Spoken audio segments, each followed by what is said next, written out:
ईरानी हमलों को लेकर इजरायल के इलात में अलर्ट है। एक बड़ी खबर आ रही है, बड़ा अपडेट है। इलात में तैनात किया ड्रोन सिस्टम सी डोम को इजरायल ने एक्टिव कर दिया है। तो स्थिति आप देखिए किस तरह से है, दोनों तरफ से तैयारी हर तरीके की जा रही है। अभी जो आशंका है कि ईरान की तरफ से फिर से हमले हो सकते हैं, इसको देखते हुए इजरायल के इलाक में अलर्ट जारी किया गया, ड्रोन सिस्टम को तैनात कर दिया गया। और अगली बड़ी खबर, ईरान के एटमी ठिकाने पर भी हलचल बढ़ती नजर आ रही है। इस्फहान फार्दो परमाणु संयंत्र से ये संकेत मिल रहे हैं। बड़े वाहनों की आवाजाही अचानक से यहां पर बढ़ गई है। हलचल बढ़ती नजर आ रही है परमाणु संयंत्रों पर, जिसमें शामिल है इस्फहान और फार्दो परमाणु संयंत्र। ईरान के एटमी ठिकानों पर यह बढ़ती हलचल आखिर आने वाले वक्त के लिए क्या कोई बड़ा संकेत तो नहीं? ये अपने आप में एक बड़ा सवाल है। और एक और बड़ी खबर, नवातिम हवाई अड्डे पर मरम्मत का काम जारी है। ईरान के हमले में एयरबेस को हुआ था नुकसान। आईडीएफ ने बाकायदा इसका वीडियो जारी किया है। ये देखिए तस्वीरें, किस तरह से इस एयरबेस पर मरम्मत का काम चल रहा है वो भी दिखाया गया है। ईरान के हमले में इस एयरबेस को नुकसान पहुंचा था। यह देखिए कैसे बड़े बड़े गड्ढे हो गए एयरबेस पर जगह जगह, और अब उनकी मरम्मत का काम जारी है। जी हां, तो ईरान से एटमी हमले के संकेत, क्यों ये बात कही जा रही है, जरा इसको भी समझिए।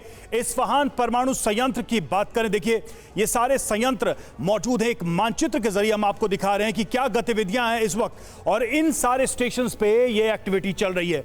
इस्फहान परमाणु संयंत्र, फार्दो परमाणु संयंत्र, बोनेब एटमी research centre, Natanz enrichment plant और शेरिफ यूनिवर्सिटी ऑफ टेक्नोलॉजी, साथ ही रूदन न्यूक्लियर रिसर्च सेंटर, ये सभी जगह आप देखें तो काफी गतिविधियां रही हैं ईरान की। और इसी वजह से बार बार ये कहा जा रहा है कि ये बड़े संकेत हैं, ये सारी एक्टिविटीज अपने आप में बड़े संकेत हैं कि ईरान में कुछ ऐसा चल रहा है जो आने वाले समय में एक बड़ा संकट ला सकता है। जी हां, परमाणु संयंत्रों पर गतिविधि बढ़ती नजर आ रही है। वाहनों की आवाजाही बढ़ गई है। संयंत्रों में यूरेनियम एनरिचमेंट प्रोग्राम चलाया जा रहा है। और ये तमाम खबरें जो हैं ये अपने आप में बहुत चिंताजनक खबरें हैं। इजराइल वर्सेस ईरान, ग्लोबल एटमी खौफ कैसे बढ़ता नजर आ रहा है, इससे जुड़ी कुछ अहम जानकारियां यहां इंफॉर्मेशन वॉल पर हम आपको देने जा रहे हैं। इजराइल परमाणु संपन्न देश, ईरान परमाणु बनाने के करीब पहुंच गया है, परमाणु बम बनाने के करीब पहुंच गया, और मुमकिन है कि उसने बना भी लिया है। 90 परमाणु हथियार इजराइल के पास मौजूद हैं और ईरान के पास 12 परमाणु हथियारों का यूरेनियम मौजूद है। तो ईरान और इजराइल की परमाणु ताकत का जब हम जिक्र करते हैं तो ये जानकारियां अहम हो जाती हैं। 90 परमाणु हथियार इजराइल के पास, और ईरान जल्द परमाणु बम बना सकता है। रवि, इसके सीधे संकेत एक नहीं कई खबरों से मिले हैं। और बार बार जब आपको याद होगा रूस यूक्रेन जंग का हम जिक्र करते थे, तब भी ये खबरें आती थी कि ईरान ने खुद को इतना संपन्न बना लिया है कि एक हफ्ते 10 दिन में वो परमाणु बम तैयार कर सकते। बिल्कुल, ये जो बातें कही जा रही है, ये जो फैक्ट्स हैं, ये किसी और के सोर्स से नहीं बल्कि आईएईए के सोर्स से ही बताया जा रहा है। देखिए हर महीने 9 किलोग्राम यूरेनियम प्रोडक्शन का एक तरीके से तथ्य रखा गया आईएईए की तरफ से। और देखिए हथियार ग्रेड तक पहुंचा ईरान का यूरेनियम संवर्धन, मतलब आप समझिए कि एनरिचमेंट का प्रोग्राम वेपनाइज्ड हो चुका है ईरान के अंदर। परमाणु बम के लिए 90% यूरेनियम शुद्धता की जरूरत होती है और फोर्डो ईंधन संवर्धन संयंत्र में 60% तक संवर्धन होता है। तो इस तरीके से समीर साफ नजर आ रहा है कि ईरान के पास परमाणु बम बनाने की क्षमता नहीं, जो दावा है अगर उसको जरा उन डॉट्स को जोड़े तो ये संकेत मिल रहे हैं कि ईरान केपेबल है, ईरान के पास है ऐसी ताकत। बिल्कुल, और खबरें तो यहां तक सामने आ रही हैं कि इजराइल पर हमला ही उस स्थिति में किया गया है, पहले खुद को परमाणु संपन्न बनाया गया और उसके बाद यह बड़ा हमला अंजाम दिया गया। तो क्या ईरान परमाणु पावर बन चुका है? कुछ अहम जानकारियां आपके सामने रख रहे हैं। 7 अप्रैल आईएईए का ईरानी परमाणु कार्यक्रम को लेकर अलर्ट जारी होता है।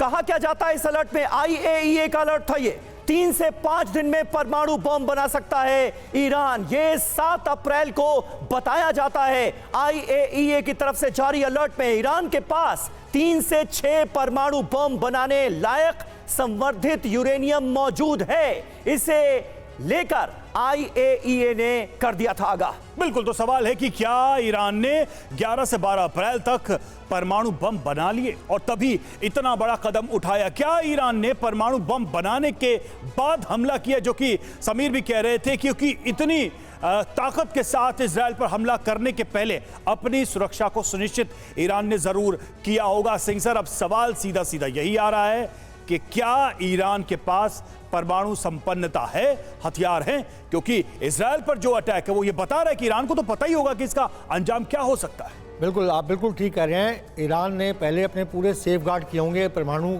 के लिए। इसका मैं आपको एग्जांपल देता हूं। सन 1981 में, आज से 44 साल पहले, ओसिरक न्यूक्लियर रिएक्टर जो इराक का था, उसको डिस्ट्रॉय इजराइल की एयरफोर्स ने ही किया था और वो ईरान की सपोर्ट में किया था।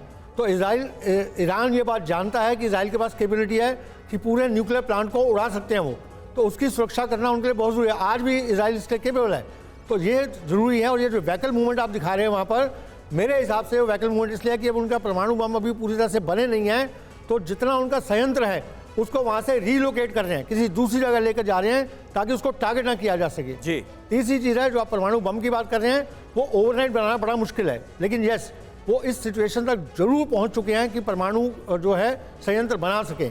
ये कैपेबिलिटी जरूर है, उसके बाद ही अटैक किया होगा। बिल्कुल। यहां पर दो रीजंस का हमें जिक्र करना होगा। घोष साहब, मेरा सवाल सुनिएगा और उसके बाद बताइएगा कि इन दो रीजंस में से आपको क्या लगता है। पहली दलील जो सामने आई वो ये कि भाई यूएन चार्टर के हिसाब से हमने 13 दिन तक इंतजार किया, 1 अप्रैल को जो अटैक हुआ दूतावास पर उसके बाद, और फिर हमने ये अटैक अंजाम दिया। लेकिन दूसरी थ्योरी जो आ रही है वो यही है कि लगातार परमाणु बम बनाने पर काम चल रहा था, खुद को परमाणु संपन्न बनाया ईरान ने, और उसके बाद इतने बड़े हमले की इजराइल पर, हिमाकत की। क्या लगता है? देखिए, मैं दो बातों पर स्पष्ट करना चाहता हूं। पहली बात यह है कि ईरान के जो चीफ ऑफ स्टाफ ने, उन्होंने सीधा कहा है कि ये जो अटैक्स थे वो उसके साथ पूरा ऑपरेशन समाप्त हो गया, यानी कि वो और इसको बढ़ाना नहीं चाहते। दूसरी ओर इजराइल ने अमेरिका के दबाव से सीधा कहा है कि हम जी अटैक आपको करेंगे लेकिन अभी नहीं, यानी कि डिप्लोमेटिक टर्म्स में हम आपको अभी अटैक नहीं करेंगे। और दूसरी बात यह है, परमाणु, आप लोग बार बार कह रहे हैं कि परमाणु बम, जी हाँ, ईरान परमाणु बम और प्रोग्राम में शामिल है, वो कोशिश कर रहा है कि वो बनाएगा, उसके पास यूरेनियम भी है, लेकिन बम बनाने से उसको एक्सप्लोड नहीं किया जा सकता। सबसे पहले उसको देखा जाता है कि उसको कैसे मिनिएचराइज करें सर, लेकिन उसका डिलीवरी प्लेटफॉर्म क्या है? हमें ये नहीं भूलना चाहिए कि पर्दे के पीछे रूस और चीन जैसे देश भी मौजूद हैं ईरान का हाथ थामने के लिए। तो ऐसी स्थिति में हाँ, कोई भी समझ सकता है कि ईरान को जो ये आत्मविश्वास है वो कहां से मिल रहा है।